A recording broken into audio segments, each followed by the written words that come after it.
Speaking of statute of limitations and the rewilding thing, that's a thing now. We're just talking about that out there. Unfortunately. What I don't get is why... So if he'd have just let it sit, it would have become law anyway, and he could have been like, I had nothing to do with it, which would be the political thing to do, right? Nah, not for this idiot. He could still accomplish that and try to keep whatever side of the coin, both of them as much happy as he could. But oh no, he waits till the last week and just gives the middle finger to everybody on the other side and says, I'm going to sign it anyway. Just put his big JB stamp on it. Yep. So now the IDNR has the authority and all legal authority to reintroduce apex predators. I was telling him another part of that I didn't really cover on that one I did was the keystone species thing. I had a conversation with a guy that had worked for the DNR for a long time after I put that episode out, and he said that's the other big thing on it. The keystone species, they're trying to get those protected also, just like they would the apex predators, and that would be beavers, coyotes potentially, and bobcats potentially too. And this is all coming from money from outside the United States from this company or this group called Earth First. And they've tried this in a bunch of different states, and Illinois was surprisingly first one to take the bait on it, and it's gotten through. So they're trying to, So what? Those idiots are probably paying the Illinois government a bunch of money, and then these guys are like, "Hey, you can turn these things loose. Mm-hmm. We live in cities, but we don't really care. Right? It's not going to affect us."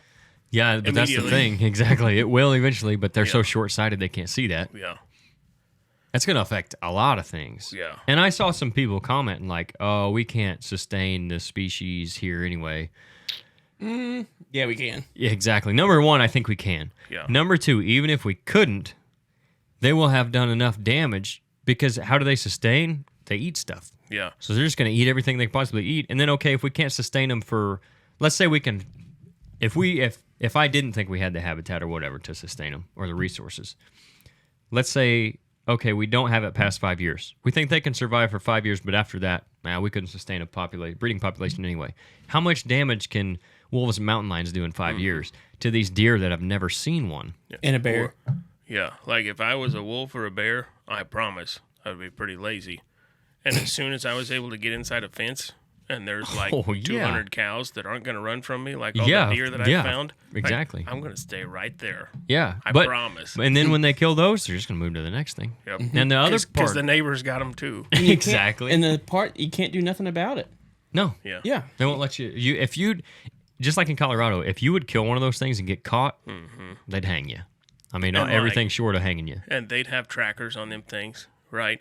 And so then they're going to be like, hey, how come your phone was the last phone anywhere close to this thing when it was still moving? Yeah. Like, I got news for them, though. If they start reintroducing those, people are going to shoot them. Absolutely. I mean. And be proud of it. Yeah.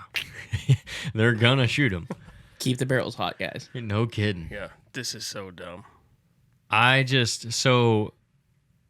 think on that last episode that I did, I was talking about, this is what they're trying to do, and this is what you can do about it. Call the governor's office, call DNR, whatever. Now, what can you do about it? Call your DNR officers, call the local office, call the state DNR office, and tell them you do not want this to happen because they're now the ones in charge of whether it happens or not. So, I mean, if they get thousands of calls that they don't want it to happen, at least that's something, And then when they come around and you shoot them, you can say, hey, look, I called. I tried to tell you. Yeah. But so, that'll all come from the top of the DNR, though, right? Yep. Mm-hmm. And, those guys don't care what anybody else says. No, according to this guy I was talking to. Especially when these Earth First people are probably giving exactly. Hey, we'll give you, $50,000 for every wolf you cut loose. Mm-hmm. And you can keep it in your pocket. Yeah, now who knows where that money's coming from because it's coming from outside of the U.S. So, who knows? It's all ended up in a politician's pocket somewhere, like you said, for sure. JB's hotel money that he keeps in his offshore accounts. Yeah, exactly. Turns out it wasn't that far away. Yeah. He's going to have less people staying in those hotels when there's wolves. They've got deer populations in Detroit. Used to be great big booming metropolis, and there's literally deer living in parts of it. Mm-hmm. Why do we think that that's not going to happen with predators? And there are deer living in the metro areas around now. So, of course, if there's deer there, that's the prey. where there's prey, there's going to be the predators too, and you think they're going to kill city deer just like they would a fence full of cows. And then they'll find dumpsters, and cheeseburgers and whatnot, and they'll be like, hey, this is pretty cool. Mm-hmm. Especially black bears. Like, I think the mountain lions and wolves would decimate the deer herds and cattle, of course, too. The black bears are going to be an issue with the people because I think they're going to more gravitate towards that kind of stuff. I mean, that's what they do. That's where people run into them anyway, right? Trash bins and dumpsters. And I don't think they're going to hurt the deer herd as much because I don't think they're as much of a hunter as the wolves and mountain lions. Not to say they won't, because they absolutely will. But I see them more on that side of things, and then crop damage too. And like, if part of this is in the name of getting rid of some deer to help crop damage, well, okay, go let loose a bunch of black bears and see how you like them rolling around in your bean field. Or running through. Can you imagine a black bear barreling through a cornfield chasing after something or running away from something? Yeah. I mean, it looked like he took a Nate. pickup truck. Or Nate through there. We're knocking down 2 rows the whole way. At least. But how many videos have you seen of them coyotes just like in the cities, just when they get in there, just in the grocery stores, and they just tear everything up trying to get them out? Yeah, exactly. And wolves are going to be the same way. Yeah. They're going to be way worse. Only 3 times bigger. Exactly.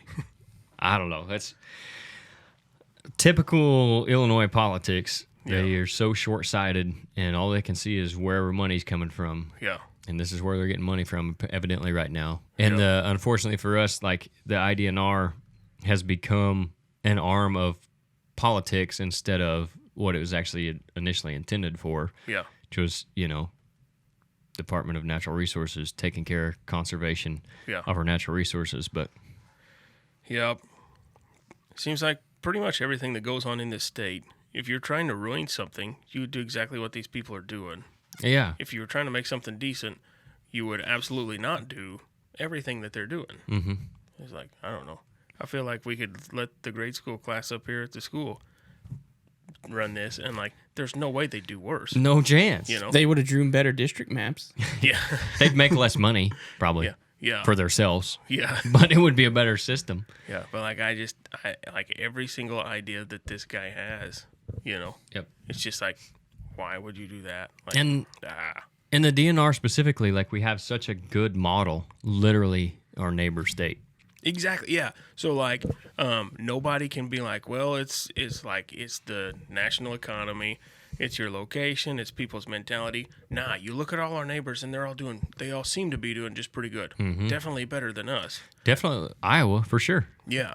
Like, what's the problem?